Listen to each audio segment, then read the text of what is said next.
कार्यक्रम के पुण्यार्जक हैं आचार्य श्री वसुनंदी वर्षा योग समिति फरीदाबाद 2025। अध्यक्ष पंकज जैन, उपाध्यक्ष वीपी जैन, उपाध्यक्ष प्रदीप जैन, महामंत्री भूपेश जैन, मंत्री अंकित जैन, मंत्री पारस जैन, सह मंत्री अनुज जैन, कोषाध्यक्ष अमित जैन, सह कोषाध्यक्ष हितेश जैन। कभी कभार हमारे मन में जिस संसार में हम रह रहे हैं उस संसार को छोड़ने का भी विचार आ जाता है, लेकिन ये संसार ऐसे ही नहीं छूटता। संसार छोड़ने के लिए विरक्ति भी चाहिए, और इस संसार में बहुत तरह के लोग होते हैं। हर व्यक्ति चाहता है कि जो सामने व्यक्ति है वो मेरे मन के अनुकूल चले, लेकिन तुलसीदास जी ने लिखा है कि तुलसी संसार में भांति भांति के जीव, सबसे हंस मिल मिलिए नदी नाव संजू। इस संसार में ऐसे ऐसे लोग हैं, सबके विचार अलग अलग हैं, सबकी सोच अलग अलग है, हर कोई विरक्त नहीं है। संसार अलग है और संसार में रहने वालों की विचारधारा अलग अलग है। किसी व्यक्ति के पास माता पिता नहीं है, वो अनाथ है। किसी महिला के पास पति नहीं है, वो विधवा है। किसी के पास पत्नी नहीं है, शादी नहीं हुई। किसी के पास गरीबी है, कोई रोगग्रस्त है। सबकी अलग अलग पीड़ाएं हैं, लेकिन विरक्ति नहीं है। कोई अपने भोगों से परेशान है, मकान, दुकान, व्यापार, घोड़ा गाड़ी, नौकर चाकर, बर्तन भांडे, चूल्हा चौका की दुनिया भर की सामग्री, आडंबरों के कारण परेशान है। और वो सोच रहे हैं मैं घर इस संसार को छोड़ दूं, लेकिन छोड़े कैसे? उन भोगों के प्रति विरक्ति नहीं है। परेशान होना अलग है, विरक्त होना अलग है। भाग करके साधु बन जाना अलग है, विरक्त होकर के साधु बनना अलग है। साधु बन करके मैं विचरूं वो घड़ी कब आएगी, चल पड़ूं मैं मोक्ष पथ पर वो घड़ी कब आएगी। अभी ये पंक्तियां सुन रहे थे, साधु बनकर के मैं विचरूं वो घड़ी कब आएगी। कब आएगी? जब हमारे अंदर विरक्ति होगी। साधु आसान नहीं है। ब्रह्म गुलाल मुनि हुए हैं। भारत में एक सुहाग नगरी है, और जिसका नाम आज फिरोजाबाद है, सुहाग नगरी के नाम से जानी जाती है। ब्रह्म गुलाल नाम का एक कलाकार था।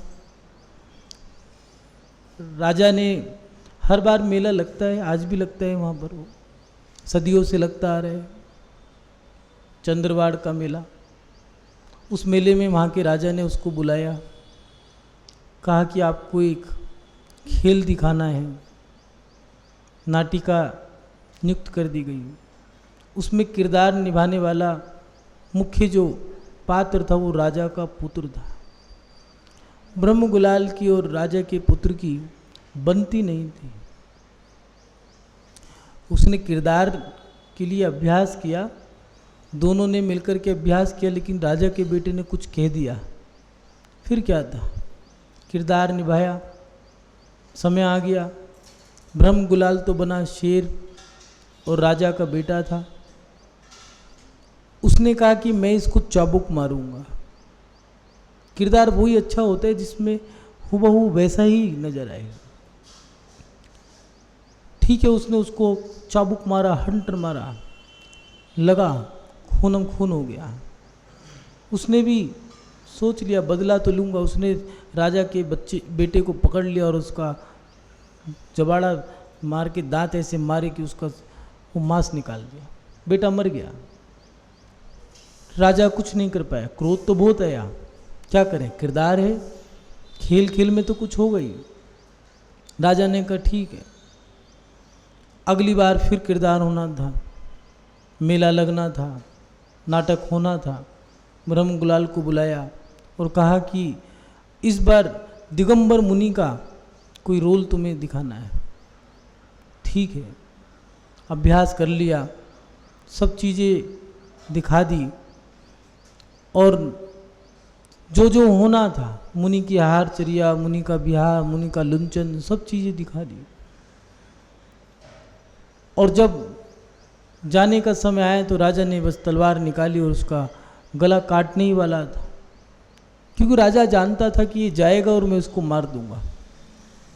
क्योंकि दिगंबर साधु कभी बनने के बाद वस्त्र नहीं पहनते। वो जाने लगा। राजा ने कहा कहाँ जा रहे हो? कहने लगा महाराज अब बस मैं जा रहा हूँ। कहाँ जाओगे? अब वन को जाऊँगा। मतलब दिगंबर मुनि जब बनते हैं तो वस्त्र उतारने के बाद दोबारा नहीं पहनते। कहना क्या चाहते हो कि मैं अब मुनि बनूंगा, दिगंबर बनकर के ही जीवन जीऊंगा। उन्होंने कहा ये कठिन चर्या है, दोबारा पहन लो कपड़े, साधु बनना आसान नहीं है। कहने लगा महाराज आपने जो मुझे किरदार दिया था उस किरदार को निभाने के लिए मैंने 6 महीने से अभ्यास कर लिया। लुंचन की क्रिया, नगन रहने की क्रिया, करपात्र में हार लेने की क्रिया, ये सारा अभ्यास कर लिया और अब मैं जा रहा हूँ। और आपने जो मेरे साथ किया बहुत अच्छा किया। मुझे पता लग गया कि आप मुझे मारना चाहते थे, कि मैं वस्त्र पहनूंगा और आप मुझे मार दोगे। आपकी इस क्रिया को देख कर के ही मुझे विराग हो गया। कहने लगा क्यों? कहने लगा जब राजा ही रक्षक ही भक्षक बन जाए तो फिर प्रजा क्या करेगी? महानुभाव ब्रह्मगुलाल ने विरक्ति हो गई और दीक्षा ले ली। साधु बनने के लिए विरक्ति के भाव भी होने चाहिए। जब तक विरक्ति नहीं होगी, बाहर से नगन होकर के मोक्ष नहीं किया है। नंगा व्यक्ति भी नरक जा सकता है। बाहर के वस्त्र उतारने से एक भिखारी भी नगन है। अगर कोई व्यक्ति छल कपट करके साधु बन गया तो ये नहीं कि आप सोच लो कि मोक्ष चला जाऊंगा मैं। एक क्षुल्लक जी थे जिन्होंने भगवान के ऊपर से छत्र चुरा लिया था। रूप तो क्षुल्लक का है, अंदर तो चोर बैठा है। अपन लोग पुजारी हैं, वो भिखारी है। उसका रूप दिख रहा है, हमारा रूप कैसा है और हमारा मन कैसा है। भिखारी के मन के अंदर जो चल रहा है बाहर भी वही है। वो वही कह रहा है भगवान के नाम पे कुछ दे दो मुझे बाबा, मैं 3 दिन से 2 दिन से भूखा हूँ। पुजारी और भिखारी में अंतर क्या है? भिखारी बाहर से जैसा है वैसे ही अंदर से है। लेकिन कई ऐसा तो नहीं हम भिखारी से भी बुरे हों, बाहर से हम पुजारी हैं, अंदर से हम भिखारी हैं या पुजारी हैं। बाहर से हम बहुत बड़ी बड़ी बातें कर रहे हैं मोक्ष की, लेकिन मोक्ष का पुरुषार्थ कर रहे हैं या नहीं कर? क्या हमारे अंदर विरक्ति है या नहीं है? भोगों से परेशान हैं, अनाथ हैं, शादी नहीं हो रही, हो गई है तो पत्नी भाग गई, फिर भी विरक्ति है या नहीं है? ये संसार की क्रियाएं हैं। कहीं ऐसा नहीं कि कमेंट कर रहे हैं कि आप सुनो तो कहो कि महाराज जी हम ही कह रहे हैं। ये संसार में अलग अलग जीव हैं, सबके अलग अलग विचार हैं, सबकी अलग अलग घटनाएं हैं, सबके अलग अलग परिणाम हैं, सबके अलग अलग कर्म हैं। वो कह रहे हैं तुलसीदास जी, इस संसार में भांति भांति के लोग, और सबसे हंस मिल बोलिए नदी नाव संजोग। अगर बोलना है तो हंस मिल के बोल लो। बाकी लोग तो अपने अपने मन की विचारधाराओं के साथ जी रहे हैं, और अलग अलग लोग हैं, अलग अलग घटनाएं, अलग अलग कर्म हैं, सब दुखी हैं, लेकिन मोक्ष नहीं मिल सकता क्योंकि विरक्ति नहीं है। घर नहीं छूट सकता क्योंकि विरक्ति नहीं है। महाराज जी बेटे की शादी हो जाए तो अपनी जिम्मेदारी फ्री हो जाए। शादी हो गई, अब महाराज जी क्या करें, नई बहू आ गई है तो क्या करें भैया? तो पहले ही बोला था नई बहू, जब शादी होगी तो नई बहू आ गई, पुरानी थोड़ी ना लाओगे, या पुरानी का भी कोई जमाना है। लेकिन अब पंचम काल में तो पुरानी भी सेकंड हैंड भी आने लग गई है, और लोग खुश हैं उसमें। थर्ड हैंड भी आने लग गई हम तो। एक के साथ शादी करने के बाद, दूसरे के बाद शादी करने के बाद, तीसरी से भी शादी कर ली है। और वो कह रहे हैं कि महाराज जी अब बहू नहीं आई है, कोई बात नहीं, पोता आया है तो थोड़ा सा उसकी चहल पहल थोड़ी सी पूरी हो जाए, नहीं तो बहू बुरा मान जाएगी। लेकिन आत्मा बुरा मान रही है, हम उसके बारे में नहीं सोच रहे। ये कौन कह रहा है? हमसे लोग कहते हैं, वो सोच रहे हैं महाराज जी को पागल बना देंगे। साधु सब जानता है भोगी के वचन कैसे होते हैं, रागी के वचन कैसे होते हैं और वैरागी के वचन कैसे होते हैं। सबके वचनों में अंतर होता है, सबके भोजन में अंतर होता है, तामसिक, राजसिक। और साधु का जो दिया है सात्विक, ये 3 प्रकार के अलग अलग, जैसे जैसा भोजन होगा वैसा वैसा साधु होगा, वैसा वैसा व्यक्ति होगा। हम अपने जीवन में विरक्ति कैसे लाएं? क्योंकि जब विरक्ति होगी तभी हम गृह त्याग कर पाएंगे। आचार्य यतिविषम मुनि महाराज ने त्रिलोकपण्डिति में दिया है कि विरक्ति मोक्ष मार्ग का एक अचूक बाण है। मोक्ष मार्ग में खड़ा करता है और आगे तक पहुँचाने का वही काम करता है विरक्त भाव। विरक्ति नहीं होगी, मात नगन बनने से कुछ नहीं होगा। विरक्ति कैसे लाएं? आचार्य पूजपाद स्वामी जी एक के बाद एक आध्यात्मिक गाथाओं के माध्यम से हमारी सांसारिक और जिज्ञासाओं का समाधान करते हुए हमें अध्यात्म के माध्यम से एक मोक्ष मार्ग तक ले जाने का प्रयास कर रहे हैं।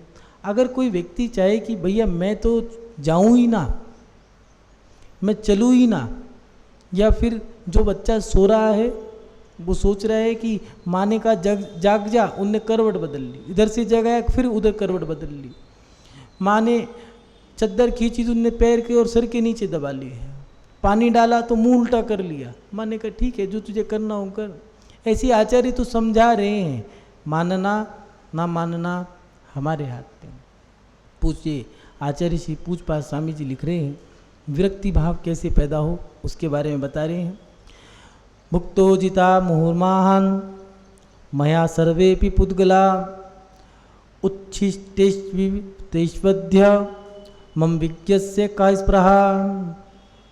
यहाँ आचार्य पूजपाद स्वामी जी लिख रहे हैं कि सभी पुद्गल परमाणु मैंने मुंह से बार बार भोग कर छोड़ दिए, फिर आज अब झूठन के समान उन पुद्गलों में बुद्धिमान मेरी क्या इच्छा हो सकती है। जब एक बार सब चीज़ मैंने भोग ली है, भोग करके सब छोड़ दी है, तो वो तो झूठन हो गई है। थूक करके कोई नहीं चाटता, अपना मल कोई नहीं खाता, और खाए तो वो यही कह रहे हैं कि बुद्धिमान व्यक्ति ये कार्य नहीं करता, अर्थात अब उनके प्रति इच्छा ही नहीं है।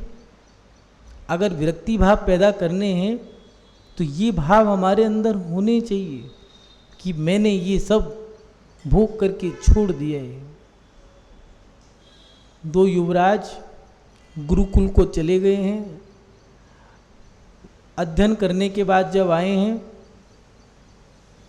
तो सामने एक बहुत खूबसूरत कन्या, अति सुंदर सामने खड़ी है। वो कन्या, उसको देख करके दोनों रीझ गए, उस पर आसक्त हो गए। दोनों कहने लगे एक दूसरे से बस अब तो इसी से विवाह करूंगा। उनने कहा नहीं मैं करूंगा। उनने कहा पहले तो मैंने देखी है। उनने कहा पहले मैंने देखी। स्त्री को देख करके वासना जागृत होती है, और स्त्री एक ऐसी चीज है कि विवाद खड़ा करा दे। 2 भाई हैं, जब तक स्त्री नहीं थी कोई बात नहीं, आते के साथ ही दीवार खड़ी कर दी, मर्यादा नष्ट हो गई, भाई भाई का सम्मान भूल गया, आपस में लड़ने मरने लगे।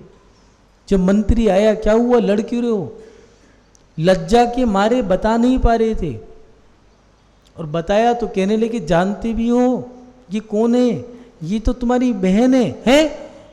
ये कैसे, हमारी तो कोई बहन थी नहीं। जब आप गुरुकुल चले गए थे, आपके जाने के बाद ही आपकी बहन का जन्म हुआ।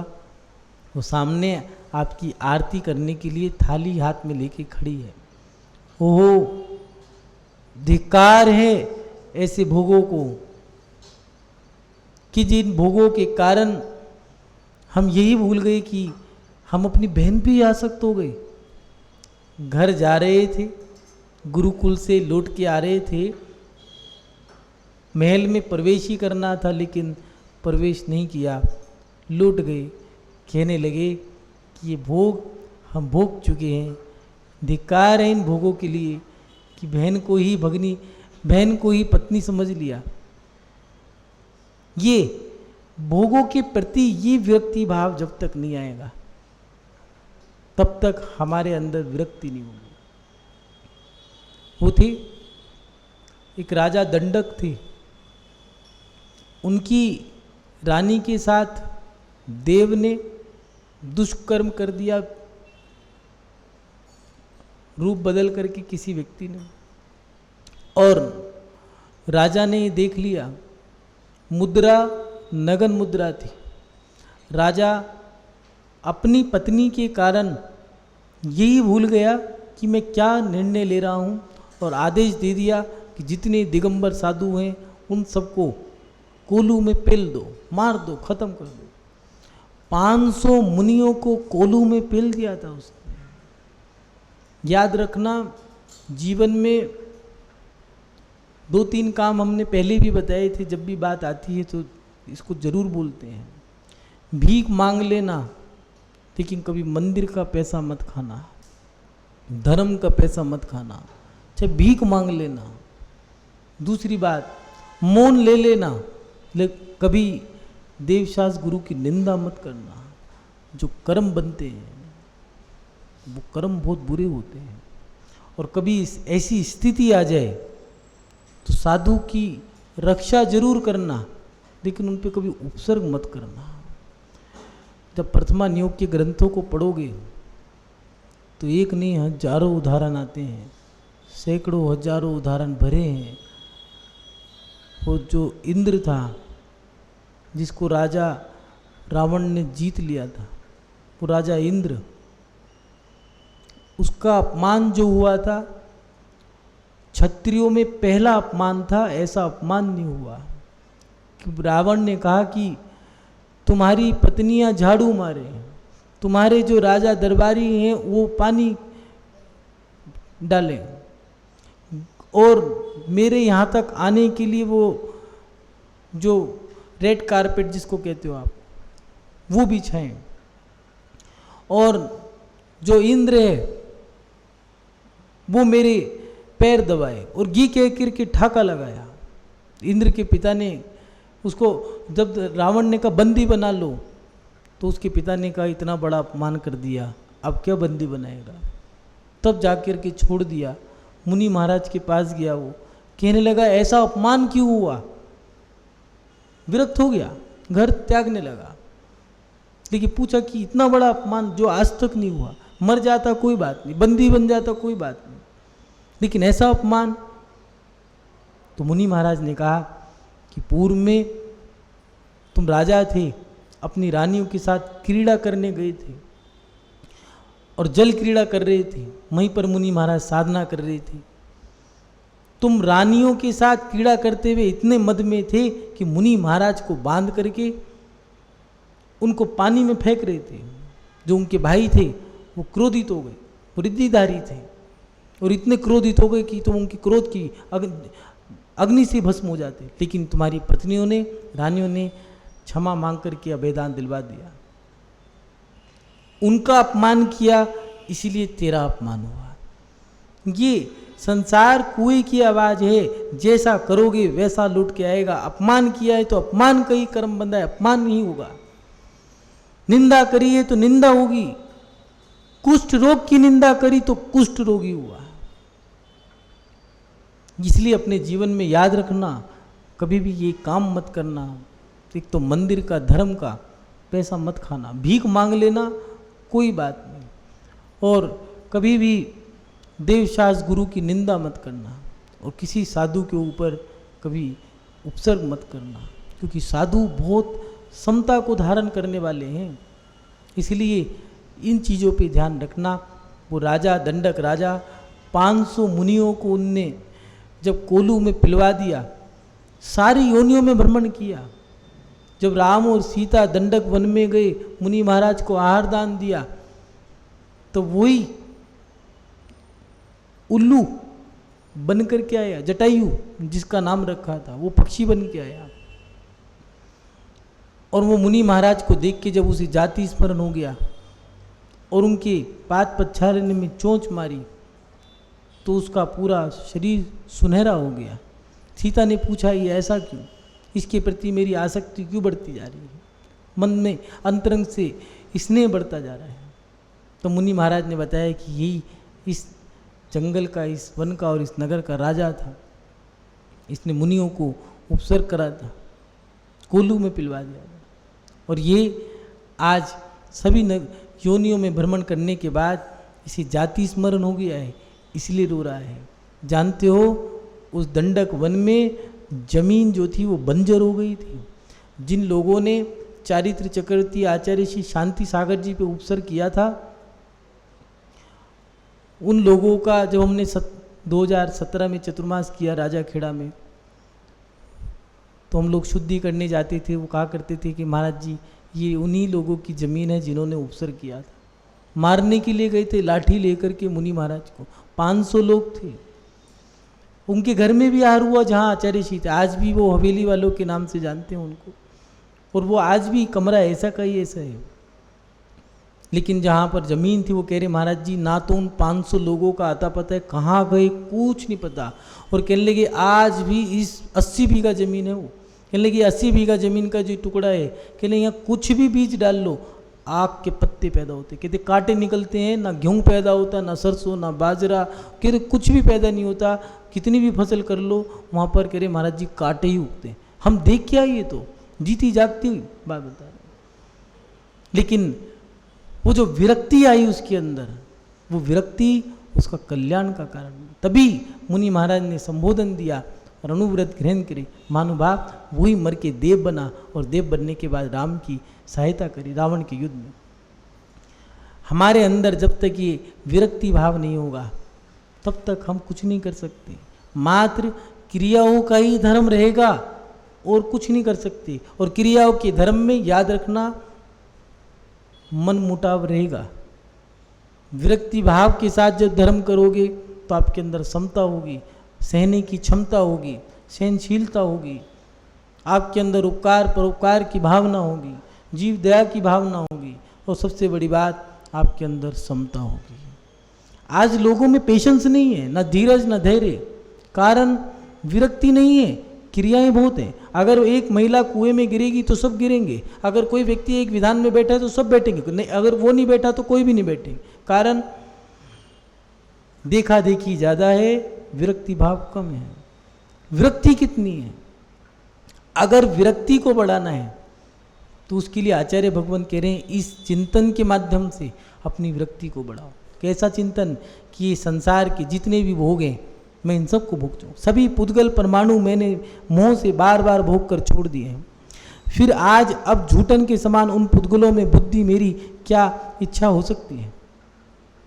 क्या दोबारा भोग सकते हो? सोचो।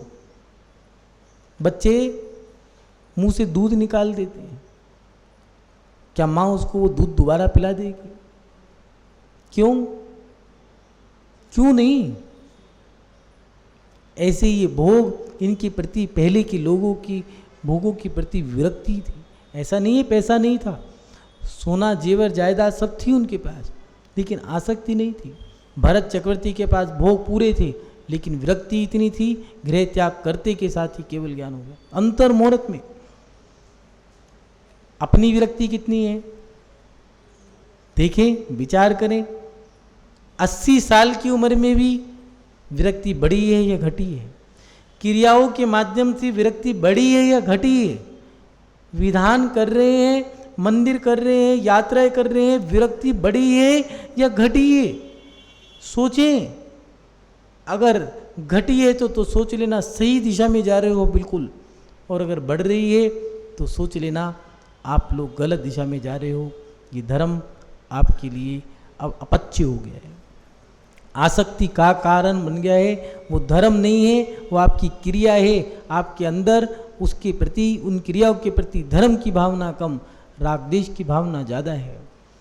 विचार करना, मंदिर में जिस आसन पे बैठते हो, जिस स्थान पे आप बैठते हो, उस स्थान पे अगर कोई दूसरा बैठ जाए तो विचार करना कि परिणाम कैसे बनेंगे। आपको धर्म से आसक्ति थी या फिर उन आसन से आसक्ति थी। भगवान का अभिषेक कर रहे थे, अभिषेक करने का जो आपका क्रम है, उस क्रम पे अगर कोई दूसरा कर ले, उस समय आपके क्या परिणाम होंगे। आपके हाथ से अगर कोई लोटा छीन ले, कोई लोटा ले ले, तो परिणाम कैसे होंगे। सोचें, जिस पद पे आप हो उस पद पे दूसरा बैठ जाए, उसके प्रति आपके परिणाम कैसे हो। पहले बेटी की शादी होती थी तो बड़ी बेटी छोटी बेटी को सारी चीज़ें बता के जाती थी कि ये मेरी जिम्मेदारियां थी, ये सब तुम्हारी, और ये मेरे जो कपड़े थे अब ये भी तुम्हारे, अच्छा ध्यान रखना माता पिता का। अब सोचो कि क्या ऐसे भाव हमारे धर्म के प्रति भी हैं या नहीं है। पद छूटने के बाद हम क्या ऐसे सौंप के भी जा रहे हैं, कहीं ऐसा तो नहीं उन पदों भी ही लड़ाई हो रही हो।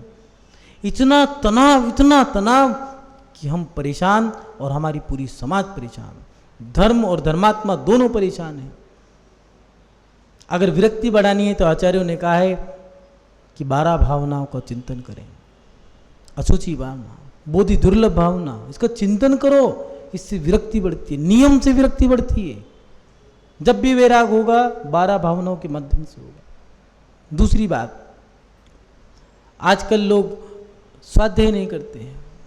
पहली बात तो स्वाध्याय करो, और स्वाध्याय करना है तो प्रथमा नियोग का स्वाध्याय करो। प्रथमा नियोग के ग्रंथ से, नियम से विरक्ति भाव बनेंगे। फिर आप आचार्यों ने कहा जब विरक्ति आएगी तो व्यक्ति अपने जीवन में अपना चरित्र अच्छा करना चाहेगा, और चरित्र अच्छा करने के लिए चरना नियोग पढ़ो, उसके नियम से चर्या अच्छी होगी, सम्यक बढ़ेगा, ज्ञान प्राप्त करेगा और चरित्र धारण करेगा। और सम्यक दर्शन, सम्यक ज्ञान, सम्यक चारित्र के माध्यम से वो व्यक्ति धीरे धीरे देशवृत्ति महावृत्ति बनेगा, और उत्तम समाधि करके अगर एक बार समाधि हो गई तो शाश्वत अवस्था को प्राप्त कर लो। इसलिए प्रथमा नियोग के ग्रंथों का अध्ययन जरूर करो। आचार्य शिवकोटि स्वामी जी ने कहा है कि साधु अपने अंत समय तक भी प्रथमा नियोग के ग्रंथ का अध्ययन ना छोड़े। करना नियोग पढ़े, चरना नियोग पढ़े, द्रव्य नियोग पढ़े, कुछ भी पढ़े, लेकिन एक ग्रंथ प्रथमा नियोग का अंत समय तक, उदाहरण से तभी समझाते। सुनो, समाधि के समय कह रहे आचार्य, सुन रहे हो, देखो उन्होंने कितना सहन किया, थोड़ा सा तुम भी सहन कर लो। इस कार्यक्रम के पुण्यार्चक थे आचार्य श्री वसुनंदी वर्षा योग समिति फरीदाबाद 2025, अध्यक्ष पंकज जैन, उपाध्यक्ष वीपी जैन, उपाध्यक्ष प्रदीप जैन, महामंत्री भूपेश जैन, मंत्री अंकित जैन, मंत्री पारस जैन, सह मंत्री अनुज जैन, कोषाध्यक्ष अमित जैन, सह कोषाध्यक्ष हितेश जैन।